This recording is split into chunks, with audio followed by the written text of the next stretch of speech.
ಶ್ರೀಕೃಷ್ಣ ಜನ್ಮಾಷ್ಟಮಿಯಲ್ಲಿ 100ಕ್ಕೂ ಹೆಚ್ಚು ವಿದ್ಯಾರ್ಥಿಗಳಿಗೆ ಪ್ರತಿಭಾ ಪುರಸ್ಕಾರ ಮಾಡಿದ ಬೀರಪ್ಪನಹಳ್ಳಿ ಗೌಡರ ನರಸಿಂಹಮೂರ್ತಿ. ಶಿಡ್ಲಘಟ್ಟ ನಗರದಲ್ಲಿ ಕೃಷ್ಣ ಜನ್ಮಾಷ್ಟಮಿಯನ್ನು ಬಹಳ ಸಡಗರ ಸಂಭ್ರಮದಿಂದ ಆಚರಣೆ ಮಾಡಿದ್ದು, ಸಮಾಜ ಸೇವಕ ಹಾಗೂ ಉದ್ಯಮಿ ಬೀರಪ್ಪನಹಳ್ಳಿ ಗೌಡರ ನರಸಿಂಹಮೂರ್ತಿರವರು ತಮ್ಮ ಮೀನಾಕ್ಷಿ ಫೌಂಡೇಶನ್ ವತಿಯಿಂದ ಯಾದವ ಸಮುದಾಯದ ಎಸ್ಎಸ್ಎಲ್ಸಿ ಹಾಗೂ ಪಿಯುಸಿ ವಿದ್ಯಾರ್ಥಿಗಳಿಗೆ ಪ್ರತಿಭಾ ಪುರಸ್ಕಾರ ಕಾರ್ಯಕ್ರಮವನ್ನು ಹಮ್ಮಿಕೊಂಡಿದ್ದರು. ಈ ಕಾರ್ಯಕ್ರಮದಲ್ಲಿ ಮುಖ್ಯ ಅತಿಥಿಗಳಾಗಿ ಭಾಗವಹಿಸಿದ ಎಂಎಲ್ಸಿ ನಾಗರಾಜ್ ಯಾದವ್ ರವರು ಶಿಡ್ಲಘಟ್ಟ ವಿಧಾನಸಭಾ ಕ್ಷೇತ್ರ ವ್ಯಾಪ್ತಿಯಲ್ಲಿ ಯಾದವ ಸಮುದಾಯವು ಹೆಚ್ಚಿನ ಸಂಖ್ಯೆಯಲ್ಲಿದ್ದು, ಮುಂಬರುವ ದಿನಗಳಲ್ಲಿ ಶಿಡ್ಲಘಟ್ಟ ವಿಧಾನಸಭಾ ಕ್ಷೇತ್ರದಲ್ಲಿ ಕಾಂಗ್ರೆಸ್ ಪಕ್ಷದಿಂದ ಯಾದವ ಸಮುದಾಯಕ್ಕೆ ಎಂಎಲ್ಎ ಅಭ್ಯರ್ಥಿಗೆ ಅವಕಾಶ ಸಿಕ್ಕರೆ ಖಂಡಿತ ಅವರಿಗೆ ಸಹಕಾರ ಮಾಡಿ ಯಾದವ ಸಮುದಾಯವನ್ನು ರಾಜಕೀಯವಾಗಿ ಬೆಳೆಸಬೇಕೆಂಬುದಾಗಿ ತಿಳಿಸಿದರು. ಶ್ರೀಕೃಷ್ಣ ಜನ್ಮಾಷ್ಟಮಿಯ ಕಾರ್ಯಕ್ರಮದಲ್ಲಿ ಬೀರಪ್ಪನಹಳ್ಳಿ ಗೌಡರ ನರಸಿಂಹಮೂರ್ತಿರವರು ತಮ್ಮ ಮೀನಾಕ್ಷಿ ಫೌಂಡೇಶನ್ ವತಿಯಿಂದ ಅನ್ನ ಸಂತರ್ಪಣೆಯನ್ನು ಏರ್ಪಡಿಸಿದ್ದು, ಗ್ರಾಮಗಳಿಂದ ಕಾರ್ಯಕ್ರಮಕ್ಕೆ ಆಗಮಿಸುವಂತಹ ಪಲ್ಲಕ್ಕಿಗಳಿಗೆ ಆರ್ಥಿಕ ಧನ ಸಹಾಯ ಮಾಡಿದ್ದು, ಗ್ರಾಮಗಳ ಮುಖಂಡರುಗಳಿಗೆ ಸನ್ಮಾನವನ್ನು ಮಾಡಿ ಶುಭ ಕೋರಿದರು. ಈ ಸಂದರ್ಭದಲ್ಲಿ ಮಾತನಾಡಿದ ವಕೀಲರು ಹಾಗೂ 6ನೇ ವಾರ್ಡಿನ ಸದಸ್ಯರಾದ ಎಂ ಮುನಿರಾಜು, ಮನುಷ್ಯನನ್ನು ಪ್ರೀತಿಸೋದೇ ಧರ್ಮ, ಆದರೆ ಧರ್ಮದ ಹೆಸರಲ್ಲಿ ಮನುಷ್ಯರನ್ನು ದ್ವೇಷಿಸೋದು ಅಧರ್ಮ. ಮನುಷ್ಯನ ದ್ವೇಷದ ಅಧರ್ಮದ ವಿರುದ್ಧವೇ ಕೃಷ್ಣ ಕೈಯಲ್ಲಿ ಶಸ್ತ್ರ ಹಿಡಿಯದೆ ಹೋರಾಡಿ ಧರ್ಮ ಸ್ಥಾಪನೆ ಮಾಡಿದರು. ಹೀಗಾಗಿ ಸಮಾನತೆಯ ಸಮಾಜ ಸೃಷ್ಟಿಯಾಗಬೇಕಿದೆ. ಕೃಷ್ಣನು ವಿಷ್ಣುವಿನ 8ನೇ ಅವತಾರವೆಂದೇ ಪರಿಗಣಿಸಲ್ಪಟ್ಟಿದ್ದಾನೆ ಮತ್ತು ಹಿಂದೂ ಧರ್ಮದಲ್ಲಿ ಬಹಳ ಮುಖ್ಯವಾದ ಸ್ಥಾನವನ್ನು ಹೊಂದಿದ್ದಾನೆ. ಆತನ ಜನ್ಮದಿನವನ್ನು ಜನ್ಮಾಷ್ಟಮಿ ಎಂದು ಆಚರಿಸಲಾಗುತ್ತದೆ. ನಾವು ಕೃಷ್ಣನ ಜೀವನ ಮತ್ತು ಬೋಧನೆಗಳನ್ನು ನೆನಪಿಸಿಕೊಳ್ತೇವೆ. ಕೃಷ್ಣನು ಧರ್ಮ, ಪ್ರೀತಿ ಮತ್ತು ನ್ಯಾಯದ ಸಂಕೇತ. ಆತನ ಬೋಧನೆಗಳು ಇಂದಿಗೂ ಪ್ರಸ್ತುತ ಮತ್ತು ನಮಗೆ ಮಾರ್ಗದರ್ಶನ ನೀಡುತ್ತವೆ ಅಂತ ಅಭಿಪ್ರಾಯಪಟ್ಟರು.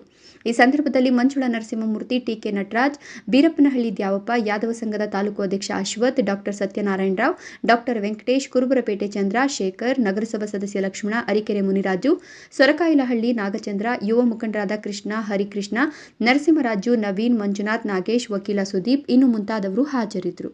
ವರದಿ ಸೊರಕಾಯಿಲಹಳ್ಳಿ ನವೀನ್ ಕುಮಾರ್ ಎಸ್ಎಲ್. ಮಕ್ಕಳಿಗೆ ಸನ್ಮಾನಿಸಬೇಕಾಗಿ ಕೊಡ್ತಾ ಇದ್ದೀನಿ. ರೆಡಿಯಾಗಿರಿ. ಮುಂದಿನ ವಿದ್ಯಾರ್ಥಿಗಳು ಮುಂದೆ ನೋಡಿ. ಯಾವುದಕ್ಕೋಸ್ಕರ ಬದುಕು, ಯಾವ ಉದ್ದೇಶಕ್ಕೋಸ್ಕರ ಬದುಕು ಇರತಕ್ಕಂತಹ ಪ್ರತಿಪಾದನೆ ಮಾಡುವಂತಹ ಒಂದು ವಿಚಾರಧಾರೆನ ತಿಳ್ಕೊಳ್ಳಿಕ್ಕೋಸ್ಕರ ನಾವು ಕೃಷ್ಣ ಜನ್ಮಾಷ್ಟಮಿ ಆಚರಣೆ ಮಾಡೋ ಸಂದರ್ಭದಲ್ಲಿ ನಾನು ಶಿಡ್ಲಘಟ್ಟದಲ್ಲಿ ಬಂದಿರ್ತಕ್ಕಂಥ ಭಾಳ ಹೆಮ್ಮೆ ಅನಿಸ್ತದೆ.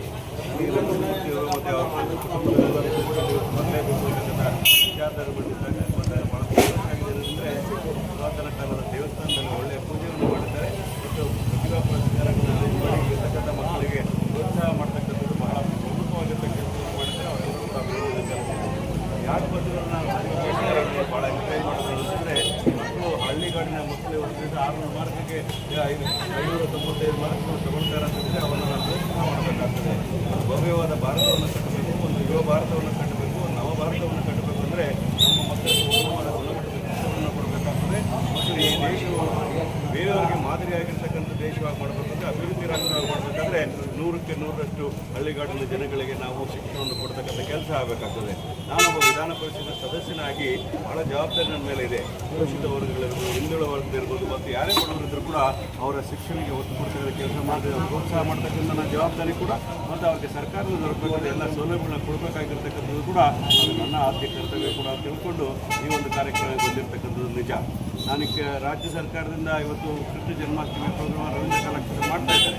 ಆದರೂ ಸಹ ಅಲ್ಲೆಲ್ಲರೂ ಕೂಡ ಬೆಂಗಳೂರಲ್ಲಿ ಇರ್ತಾರೆ ಅನ್ನೋಂಥ ಕಾರಣಕ್ಕೋಸ್ಕರವಾಗಿ ಮತ್ತು ಹಳ್ಳಿಗಾಡಿನಲ್ಲಿ ಕೂಡ ಪ್ರೋತ್ಸಾಹ ಮಾಡಬೇಕು, ಶ್ರೀಕೃಷ್ಣನ ಆಶೀರ್ವಾದವನ್ನು ನಾವು ಪಡ್ಕೋಬೇಕು ಅನ್ನೋ ವಿಚಾರಕ್ಕೆ ಬಂದಿರ್ತಕ್ಕ ಒಂದು. ಎರಡನೇದು, ಇಲ್ಲಿ ವಿಜೃಂಭಣೆಯಿಂದ ರಥೋತ್ಸವಗಳನ್ನು ಮಾಡಿ ಈ ನಾಡಿಗೆ, ಈ ಭಾಗದ ಜನಗಳಿಗೆ, ಶಿಡ್ಲಘಟ್ಟ ನಾಗರಿಕರಿಗೆ ಸುಖ ಸಮೃದ್ಧಿ ಎಲ್ಲವೂ ಕೂಡ ಐಶ್ವರ್ಯ ದೊರಕಲಿ ಅಂತೇಳಿ ಬಹಳ ವಿಶೇಷ ಪೂಜೆಗಳನ್ನು ಮಾಡಿ ಮೆರವಣಿಗೆಯನ್ನು ಮಾಡಿರೋದು ಕೂಡ ಬಹಳ ಆನಂದ ತಂದಿರ್ತಕ್ಕಂಥ ವಿಚಾರ. ಶುಭಾಶಯಗಳು ತಿಳಿಸ್ತಾ ಈ ದಿನ ಕೃಷ್ಣ ಪರಮಾತ್ಮನ ಜನ್ಮದಿನ. ಆ ಕೃಷ್ಣ ಪರಮಾತ್ಮ ಎಲ್ಲರಿಗೂ ಸಹ ಸುಖ, ಶಾಂತಿ, ನೆಮ್ಮದಿ ಕೊಳ್ಳಿ. ಈ ಕೃಷ್ಣ ಪರಮಾತ್ಮ ಎಲ್ಲರ ಸಮಸ್ಯೆಗಳ ನಿವಾರಣೆ ಮಾಡಲಿ. ಕೃಷ್ಣ ಪರಮಾತ್ಮ ಎಲ್ಲರಿಗೂ ಸಹ ಸುಖ, ಶಾಂತಿ, ನೆಮ್ಮದಿ, ಆರೋಗ್ಯ, ಐಶ್ವರ್ಯ ಕೊಟ್ಟು ರೈತರಿಗೆ ಎಲ್ಲ ಬೆಳೆ ಆಗಲಿ. ಆಮೇಲೆ ಎಲ್ಲ ಜಾತಿ ಧರ್ಮ ಎಲ್ಲರಿಗೂ ಸಹ ಸಮಸ್ಯೆಗಳ ನಿವಾರಣೆ ಮಾಡಿ